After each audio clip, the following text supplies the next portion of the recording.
Bonjour à toutes et à tous et bienvenue dans ce temps de parole, un temps de parole consacré effectivement à Ibrahim Baedja qui est le président de l'UDMAM. Ibrahim, bonjour. Bonjour. Merci d'être avec nous et d'avoir accepté notre invitation. Vous êtes en direct sur Kwasi FM.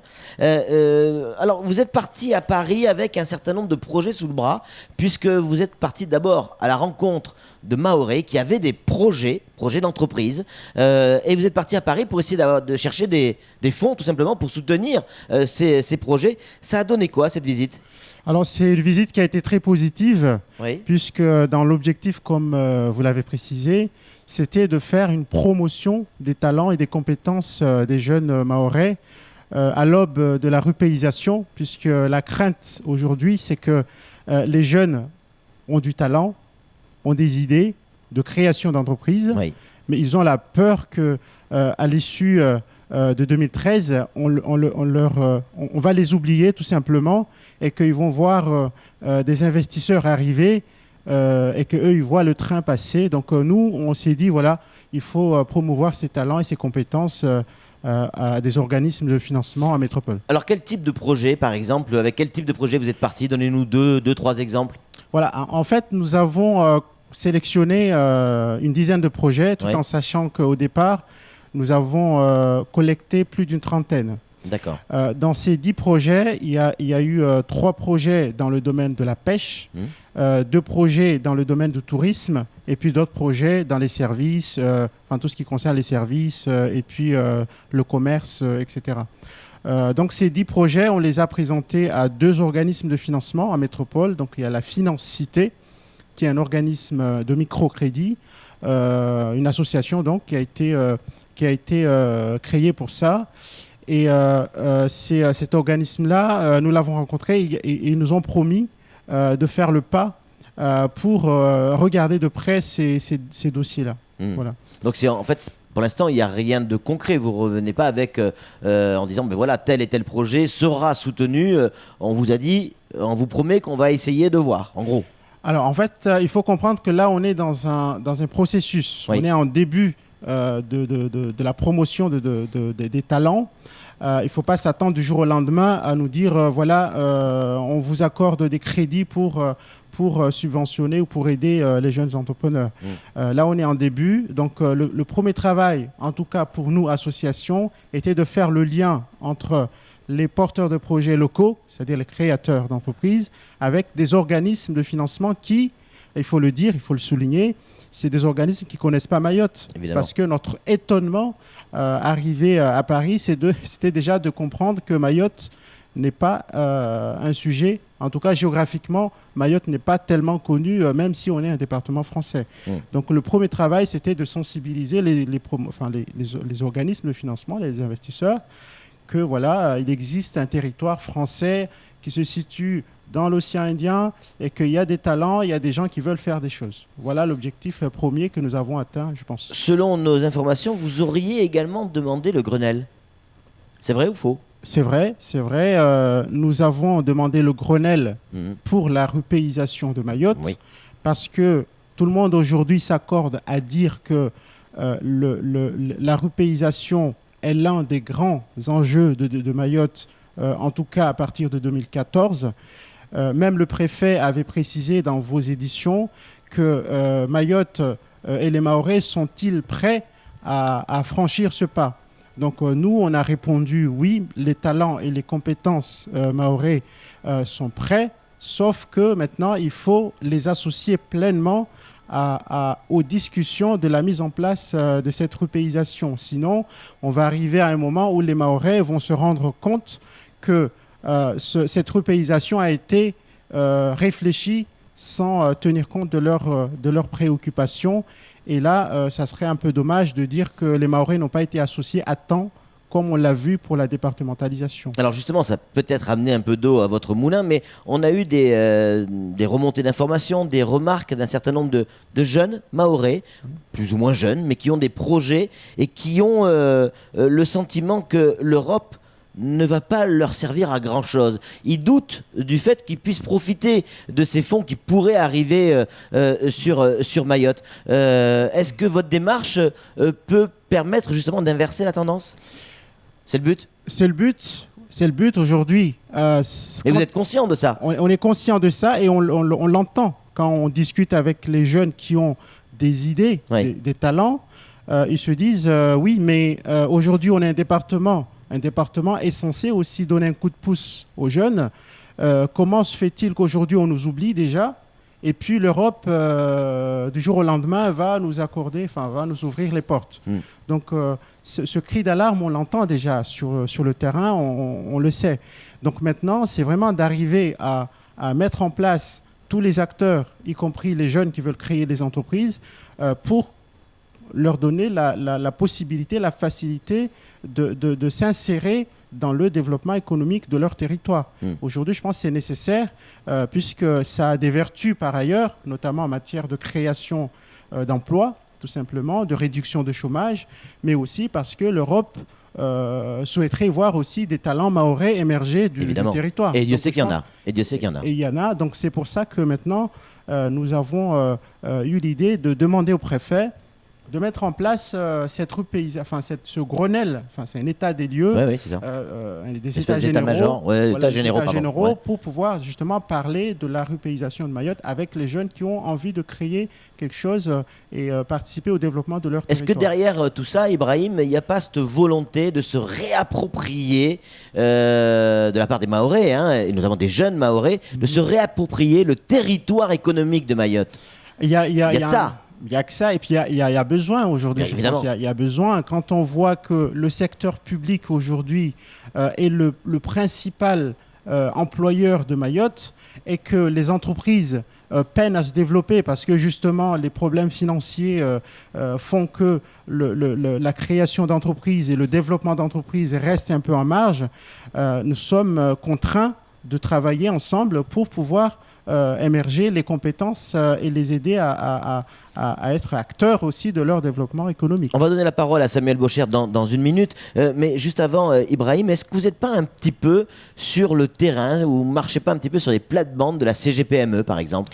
C'est un peu leur rôle aussi. Oui, c'est un peu leur rôle. Et la CGPME, notamment à mon ami Bastois, moi je l'ai rencontré, je l'ai associé dès le départ à cette démarche par des courriers, par des rencontres. Maintenant, je pense que le monde de l'entrepreneuriat appartient aussi à la jeunesse. Ça, c'est sûr. Et le but, nous, c'est de promouvoir la jeunesse. Donc je pense qu'il y a toute la place pour chacun de travailler ensemble pour pouvoir aboutir à un objectif commun qui est l'insertion et puis la maîtrise du développement économique de notre territoire. Vous êtes rapproché de la CMA, de la CCI, des chambres consulaires ? J'ai rencontré le nouveau président de la chambre d'agriculture il n'y a pas si longtemps, justement pour le sensibiliser par rapport à cette grenade de la rupéisation. On doit se revoir encore. Parce qu'il faut dire, dans les dossiers, il y a aussi des problèmes au niveau administratif concernant le foncier, notamment des agriculteurs aujourd'hui qui ont besoin de faire quelque chose mais qui n'ont pas des titres fonciers tout simplement. Aujourd'hui, on peut arriver à vivre pour un jeune qui se lance, il a un morceau de terrain, il veut se lancer dans l'agriculture, c'est jouable, c'est économiquement viable ? C'est économiquement viable.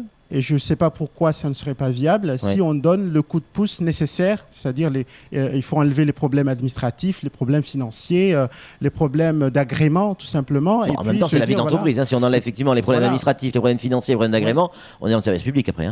Voilà. Et je pense que c'est viable et Mayotte a tout à gagner puisque quand on veut se consacrer à l'autonomie alimentaire d'un pays, c'est tout à fait normal et tout à fait encourageant. Samuel Bocher, le rédacteur en chef de France Mayotte Matin, a une question à vous poser, Ibrahim Baïdja.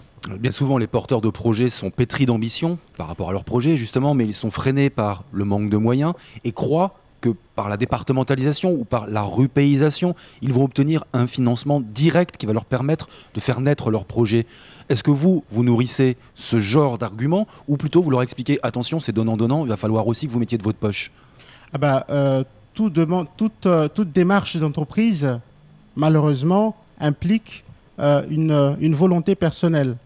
Et puis, nous, l'objectif qu'on s'est dit par rapport à ces jeunes-là, c'est de les expliquer aussi que cette démarche doit être une démarche personnelle, avant tout, avant d'arriver à croire qu'une subvention fait vivre une économie notamment dans le monde d'entreprise.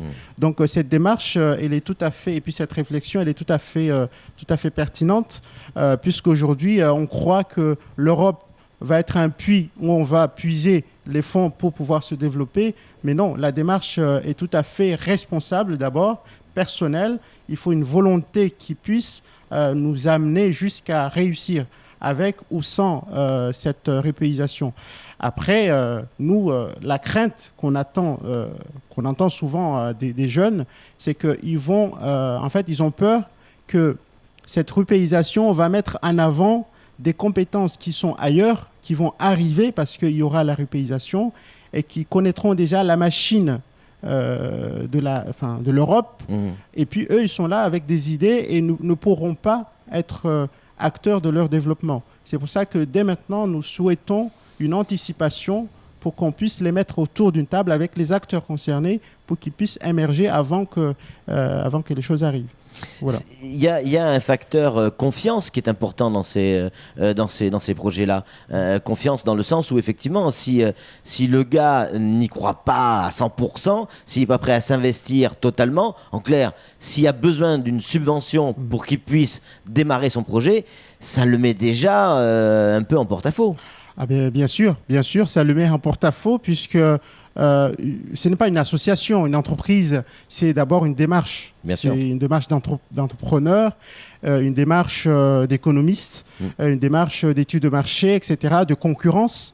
Donc, se baser uniquement sur les subventions pour pouvoir subsister dans ce domaine-là, je pense que c'est pas évident et c'est pas l'objectif. Dans tous les cas, nous, dans l'association, on s'est donné comme objectif de faire la promotion de ces talents-là. Et puis, à la suite des discussions que nous avons eues à Paris, nous allons certainement organiser un premier forum ici, à Mayotte, des jeunes qui veulent créer des entreprises avec les investisseurs parce qu'ils sont intéressés, parce qu'ils connaissent pas, mais ils ne connaissent pas Mayotte. Et l'objectif, c'est de les faire venir et rencontrer ces jeunes-là, témoigner de leur talent. Et de leur volonté. De leur volonté sur le terrain pour pouvoir faire des choses avec les acteurs sur place, notamment la boutique de gestion et puis les institutions qui sont déjà en place, qui pourront aussi avoir leur place autour de ce forum. Alors justement, c'était ma dernière question, parce qu'il nous reste 2 minutes. Est-ce que quand même vous allez vous appuyer sur les institutions et les organismes existants, ou c'est quand même quelque chose qui est à part et qui veut faire son petit bonhomme de chemin tout seul? Non, mais c'est pas du tout l'objectif. Maintenant, on est dans un territoire. Nous avons des talents, c'est notre objectif, c'est notre vision, c'est valoriser les talents.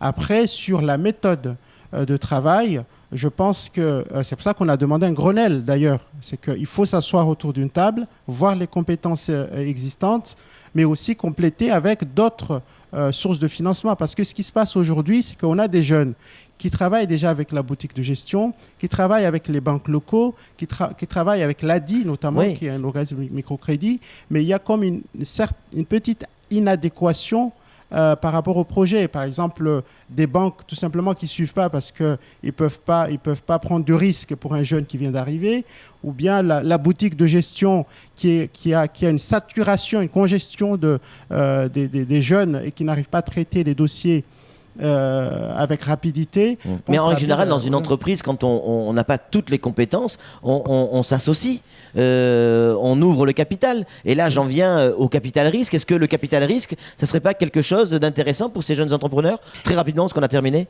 Très rapidement, oui, ça serait quelque chose de jouable. Mais après, ça, c'est une volonté de l'entrepreneur de pouvoir ouvrir ou non son capital. Ça, c'est pas à moi de répondre à cette question, mais je pense que d'une manière manière générale, il faudrait arriver à s'intéresser à d'autres associés pour pouvoir développer une entreprise qui soit dans un marché à concurrence. En tout cas, merci d'être venu sur ce plateau. Bravo de vous occuper de ces jeunes. Et puis si ce forum naît un jour, ce que l'on vous souhaite, vous pourrez compter sur le groupe Kwesi avec France Mayotte, avec Kwesi FM et Kwesi Télévision pour vous soutenir dans cette opération. Merci beaucoup Ibrahim Baedja et à très bientôt sur les ondes. Merci et bonne journée.